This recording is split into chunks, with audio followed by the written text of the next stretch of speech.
அன்பார்ந்த சகோதர சகோதரிகளே, நான் அகமது சாஹிப்.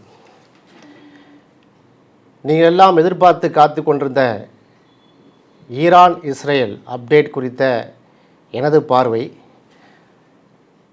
நண்பர்கள் பல பேர் இதில் முழுமையான ஒரு காணொளி வெளியிடுங்க, அங்கங்கே யூடியூப் சேனலுக்கு நீங்கள் பேட்டி கொடுக்குறீங்க, முழுமை பெறாமல் இருக்கிறது என்று சொன்னார்கள். யூடியூப் சேனலில் இது போன்ற செய்தி ஊடகங்களில் கேட்கக்கூடிய கேள்விக்கு தான் பதில் சொல்ல முடியும். எனவே நீங்கள் கேட்ட அந்த கோரிக்கைக்கு ஏற்று தொடர்ச்சியாக நம் காணொளி வெளியிடலாம் என்கிற ஒரு முயற்சி எடுக்கிறேன். பார்க்கலாம். முதலாவதாக, இந்த ஈரான் இஸ்ரேல் கான்ஃப்ளிக்டில் நாம் ஏன் ஈரானை ஆதரிக்கிறோம், ஏன் ஆதரிக்க வேண்டும், நாம் ஏன் இஸ்ரேலை எதிர்க்க வேண்டும் என்பது பற்றிய ஒரு புரிந்துணர்வாக ஒரு இன்ட்ரோ காணொலியாக இதை நான் வெளியிடலாம் என்று நினைக்கிறேன். முதலாவதாக, இதில் மதம், இனம், வேற்றுமைகள் இதெல்லாம் கலைந்துவிட்டு எது நீதி எது நியாயம், அதன் அடிப்பில் தான் நம்ம என்ன செய்யணும், செயல்படணும். இது நான் சொல்லித்தான் உங்களுக்கு தெரிய வேண்டியலாம் கிடையாது. இப்போ 2 பேருக்குள்ள சண்டை தீர்த்து வைக்க போகிறோன்னு வைங்க, நம்ம என்ன கேட்போம், 2 தரப்பாருடைய அந்த கிரீவன்ஸையும் கேட்போம். யார் மீது நீதி இருக்கிறது, யார் மீது நியாயம் இருக்கிறது, யார் மீது தவறு இருக்கிறது புரிந்து கொண்டு தப்பு செஞ்சவன் கண்டிப்போம். இதுதானே மனித இயல்பு. இப்போ இஸ்ரேல் ஈரான் பிரச்சனையில் ஏதோ ஒரு போன வாரம் தான் இஸ்ரேல் உள்ளே அடித்த மாதிரியும், என்னமோ உலக சமாதான தூதுவன் இஸ்ரேல் மாதிரியும் சிலர்கள் என்ன செய்கிறாங்க, சிலர்களில் பல பேர் புரிந்து கொண்டு இது ஏதோ முஸ்லீம்களுக்கும் இஸ்லாத்திற்கும் எதிராக இஸ்ரேல் நிற்கிறாங்க, அதனால் இஸ்ரேலுக்கு சப்போர்ட் பண்ணுறோங்கிற மாதிரியான ஒரு கருத்தாக்கத்தை உண்டு பண்ணுகிறாங்க. இதை தெளிவுபடுத்தும் முகமாக இந்த காணொலி அமைய இருக்கிறது. முதலாவதாக, இந்த இஸ்ரேல் ஈரான் பிரச்சனை இருக்குது பாருங்கள். போன வாரம் ஈரானுக்குள்ளே போய் அடித்தது யார், இஸ்ரேல். இது போன வாரம் தான் அடிச்சிருக்கு. போன வாரம் மட்டுமா அடிச்சிட்ருக்கான். கடந்த 70 ஆண்டு காலமாக இஸ்ரேல் ஈரானை அடித்தது மாதிரியே லெபனான் அடிச்சிருக்கிறான், சிரியாவை அடிச்சிருக்கிறார்கள், பக்கத்தில் இருக்கிற ஜோர்டானை அடிச்சிருக்கிறார்கள். அங்கே இருக்கக்கூடிய பலஸ்தீன்கிற நாட்டில் சன்னஞ்சன்னமாக உள்ளே புகுந்து ஆக்கிரமித்து இன்றைக்கு பார்த்திங்கன்னா கஸ்ஸா ஓராண்டு காலத்துக்கு மேலாக 600 நாட்களுக்கு மேலாக கஸ்ஸாங்கிற பகுதி அடின்னு அடித்து கிட்டத்தட்ட அந்த மக்களையெல்லாம் 20 லட்சம் பேரை வெளியேற்றி சற்றொப்ப 61,000 பேரை என்ன பண்ணாங்க, கொன்றொழித்தது தான் இந்த இஸ்ரேல். கஸ்ஸாவுடைய மண்ணில் மைந்தலாக இருக்கக்கூடிய சுமார் 1,30,000 பேரை இன்றைக்கு ஹாஸ்பிட்டலில் படுக்க வச்சுருக்கான். யார், இஸ்ரேல். மண்ணிற்காக போராடிய ஹமாஸை உலக தீவிரவாதியாக காட்டப்பட்டது. அவங்களுடைய ஹமாஸுடைய அந்த போராட்ட களத்தில் நின்றவங்களை மட்டும் இவங்க என்ன செய்யலை, கொல்லலை இஸ்ரேல். மாறாக அதற்கு தீர்வு காணக்கூடிய இடத்தில் இருந்த இஸ்மாயில் ஹனியா போன்ற அரசியல் பிரிவு தலைவர்களை இவர் விட்டு வைக்கவில்லை. அவ்வளோ ஏன் இவருக்கு சப்போர்ட் பண்ணுறாங்க ஈரான் என்று சொல்லி இப்ராஹிம் ரைசியவே கொண்டவங்க தானே. அந்த வரிசையில் தான் பார்த்தீங்களா லெபனான் ஹிஸ்புல்லா அவருடைய தலைவர் ஹசன் நஸ்ருல்லா அவரையும் என்ன செஞ்சாச்சு, கொன்றாச்சு. இப்படி தலைவர்கள் எல்லாம் கொலை செய்யப்படுகிறார்கள், கொண்டொழிக்கிறார்கள், மக்கள் மீது குண்டு மாறி போட்டிருக்காங்க. யார் இந்த இஸ்ரேல் என்று பார்க்கும்போது தான் இஸ்ரேலுடைய அப்ரஷன், திட்டமிட்ட படுகொலைகள், மொசாத்தின் சொல்லக்கூடிய இஸ்ரேலுடைய உளவுத்துறையுடைய அழிச்சாட்டியங்கள், இவற்றை எல்லாம் நம்ம கடந்த காலங்களில் பார்த்ததின் காரணத்தால் தான் இந்த முறையும் இஸ்ரேல் மீது தான் தவறு இருக்குது. இஸ்ரேல் மீது வந்த இராணுவத்துடைய அத்துமீறல் ஈரான் மீது பண்ணது அப்பட்டமான விதிமீறல். Iran is a sovereign state. Iran என்பது ஒரு இறையாண்மை கொண்ட ஒரு தேசம். அந்த நாட்டுக்குள்ளே போய் நைட்டோட நைட்டாக இரவோடு இரவாக சற்றொப்ப 6 அணுவியல் விஞ்ஞானிகளை கொலை செய்கிறார்கள். அது மட்டும் இல்லாமல் IRGCயுடைய இஸ்லாத்தின் அடிப்படையில் வார்த்தெடுக்கப்பட்ட சுமார் 6 லட்சம் இராணுவ வீரருடைய தலைவரை கொள்கிறாங்க. அதுபோல் ஈரானுடைய மிலிட்ரியுடைய தலைவரை கொலை செய்கிறார்கள். அதை மட்டும் செய்யலை, அதை செய்ததோட இஸ்ஃபஹானில் இருக்கக்கூடிய அந்த யுரேனியம் என்ரிச்மெண்ட் பிளான்ட், ஈரானுடைய அணுவுடைய தளத்தை தாக்குறாங்க. இப்போ இது எல்லாம் என்னது, இது போரில் கூட இப்படி செய்யக்கூடாதுங்க. போரில் கூட ஒரு IAEA வந்து இன்டர்நேஷ்னல் அட்டாமிக் எனர்ஜியுடைய அந்த அசோசியேஷனில் இருக்கக்கூடிய அந்த ஆக்டிங் பிரகாரம் இயங்கக்கூடிய IAEA உடைய ஒப்புதலோடு இயங்கக்கூடிய ஒரு அட்டாமிக் ரிசர்ச் சென்டர் தாக்கலாமா? ஒரு அட்டாமிக் ரிசர்ச் சென்டரை அணு உலையை தாக்கின என்ன ஆகும்? செர்னாபில் தான் வரும். அப்போ கொஞ்சம் கூட ஈவிரக்கம் இல்லாத மனித தன்மையற்ற ஒரு அரக்க குணத்தில் வந்து இஸ்ரேல் தாக்குகிறது. ஈரான் இந்த சும்மா இருப்பானா? கையை கட்டி வேடிக்கை பார்ப்பானா? ஏங்க பஹல்காமில் வந்து தீவிரவாதிகள் தாக்குதல் நடத்தி விட்டார்கள் என்று சொல்லி போருக்கே நம்ம போனோமா இல்லையா? ஆப்ரேஷன் சிந்தூர் ஒட்டுமொத்த இந்தியர்களும் இந்திய இராணுவத்துக்கு மேலே நின்றமா இல்லையா? அப்போ இவ வந்து நம்ம நாட்டுக்கு ஒரு பார்வை, பிற நாட்டுக்கு ஒரு பார்வையா? ஏன் இந்த காணொலி வெளியிடணும் என்று சொன்னால், இன்றைக்கு பார்த்தீங்கன்னா ஊடகங்களில் இப்போ republic TV, Times now, Arnab Goswami இவர்கள் எல்லாம் என்னன்னா அப்படியே அப்பட்டமாக இஸ்ரேலுடைய மெசஞ்சர் மாதிரி பேசுகிறாங்க. எனவே ஈரானும் தப்பு பண்ணது மாதிரியும். அவ்வளோ ஏன் நம்ம லோக்கலில் உள்ள தினமலருடைய ஹெட்டிங்கை பாருங்களேன், தினமலர் பத்திரிகையுடைய ஹெட்டிங்கெல்லாம் பாருங்கள். அப்போது முழுக்க பார்த்தீங்கன்னா அந்த சனாதன சங் பரிவார சக்திகள் வந்து முழுக்க இஸ்ரேல் பண்ணி நிற்கிறத பார்க்குறோம். அவ்வளோ ஏன் நம்முடைய நாட்டுடைய பிரதமர் சொன்னதாக செய்தி வந்தது.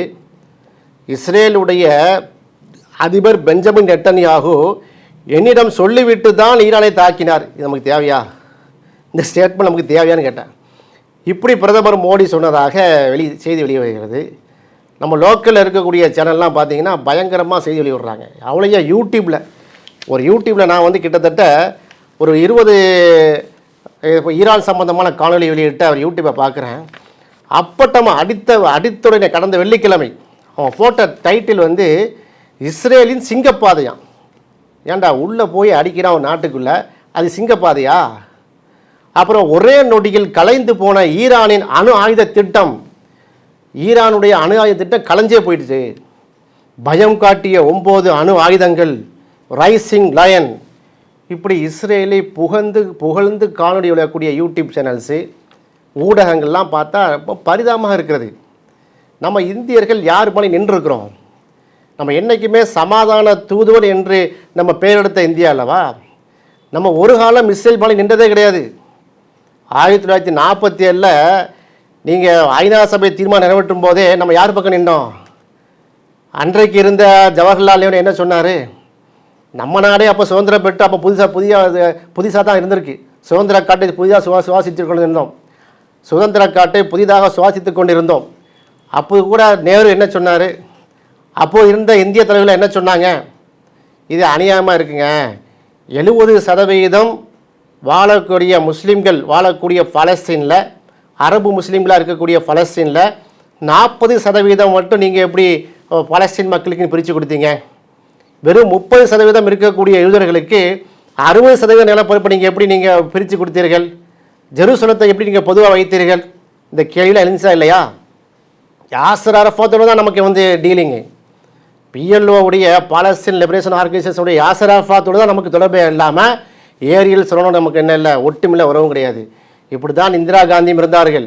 எல்லா நம்முடைய இந்தியாவை ஆண்ட அத்தனை பிரதமர்களும் இருந்தாங்க.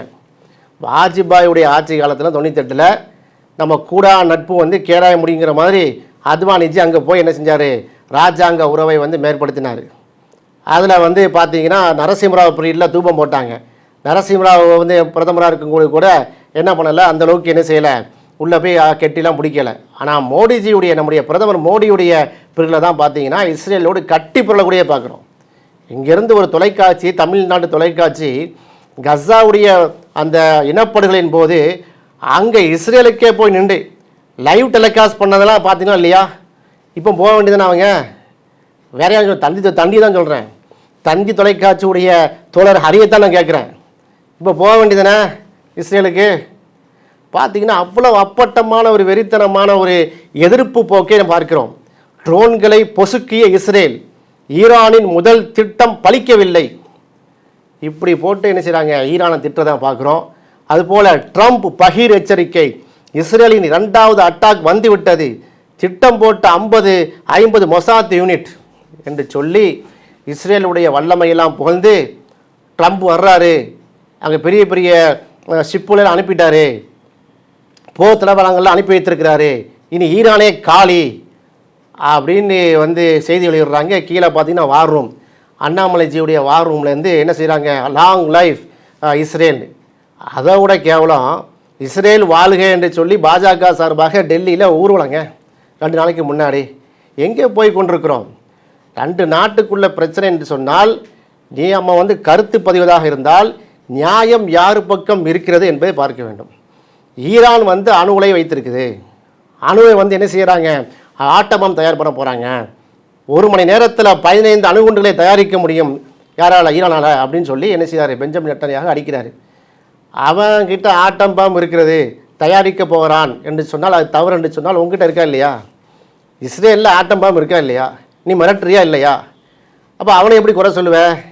சரி, அவன் வந்து அணு தயாரிக்கிறான்னு சொன்னால் உனக்குன்னு வந்துட்டு இப்படி கேள்வியை நியாயமாக கேட்குமா கேட்கக்கூடாதா? அது மட்டும் இல்லாமல் இஸ்ரேலின் கடைசி எச்சரிக்கை, விமானப்படையும் காலியா இப்படிலாம் போட்டாங்க.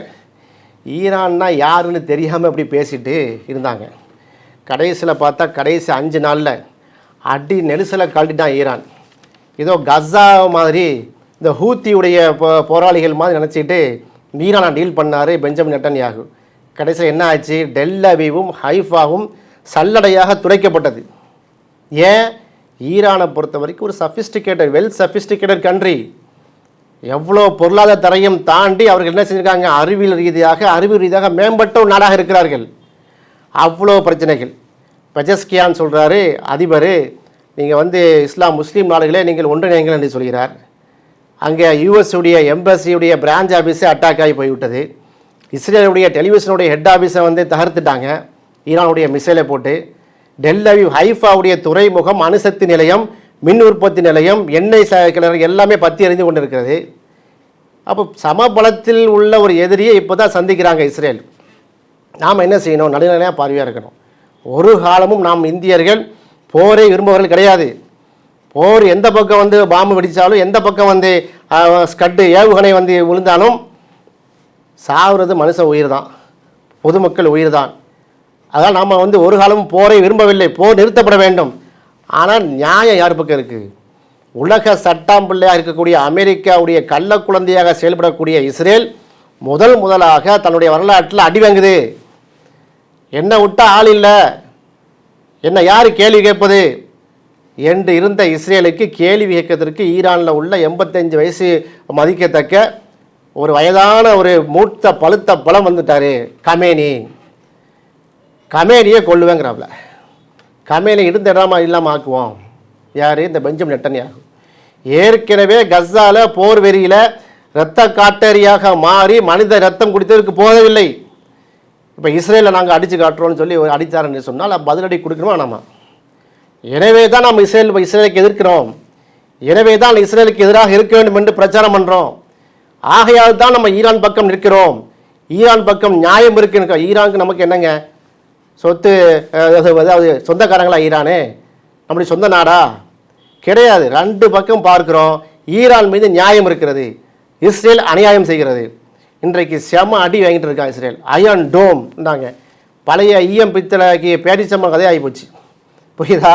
காகிலாங்கடைக்கு போட்டு அனுப்பிட்டாங்க அயன் டோம் சிஸ்டம் வைத்திருக்கிறோம், டேவிட் ஸ்லிங் நாங்கள் வைத்திருக்கிறோம், ஆரோ சிஸ்டம் வைத்திருக்கிறோம், உலகத்தில் யாரும் எங்களை என்ன தொட முடியாது என்று சட்டாம்பிள்ளைத்தனம் பண்ணிட்டு ரவுடி மாதிரி பக்கத்தில் உள்ள நாடுகள்லாம் அடித்து கொண்டு இருந்தான் இஸ்ரேல்.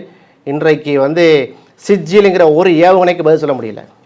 இந்த பேரே பாருங்கள், சிஜிலுங்கிற சொல் வந்து குர்ஆனுடைய சொல். வைத்த பேர் அரபு பேரில் வச்சுருக்காங்க ஈரான்.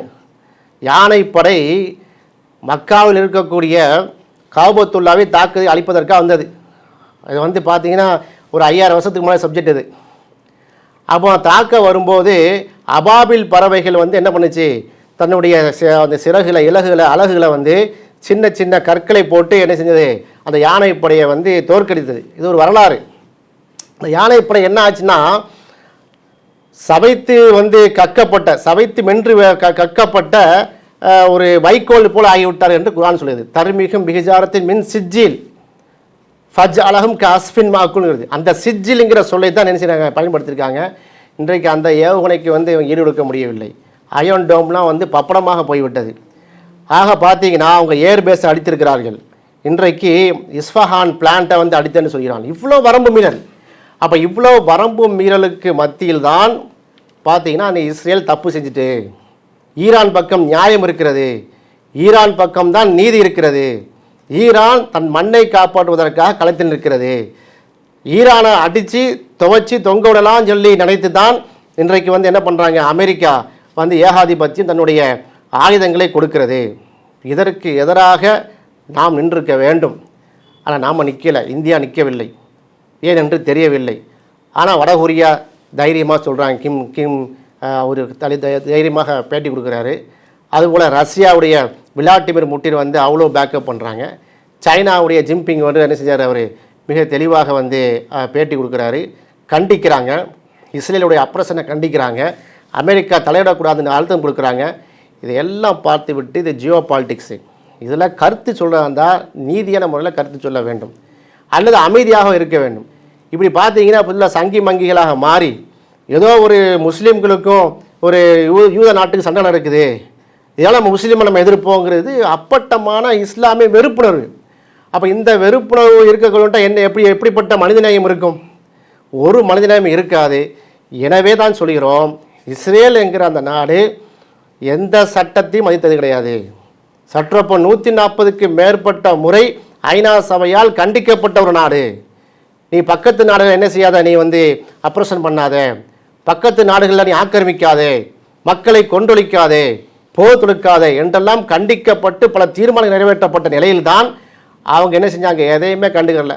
நீ என்ன தீர்மானம் போடுறது, ஏன் தான் அதில் வேஸ்ட் பேப்பரு, என் டாய்லெட் பேப்பர் என்று சொல்லி உதாசீனப்படுத்தின நாடு இஸ்ரேலு. எனவே தான் நாம் எதிர்க்கிறோம். இதையெல்லாம் கருத்தில் கொண்டு தான் நமக்கு ஈரான் பக்கம் நிற்க வேண்டும்.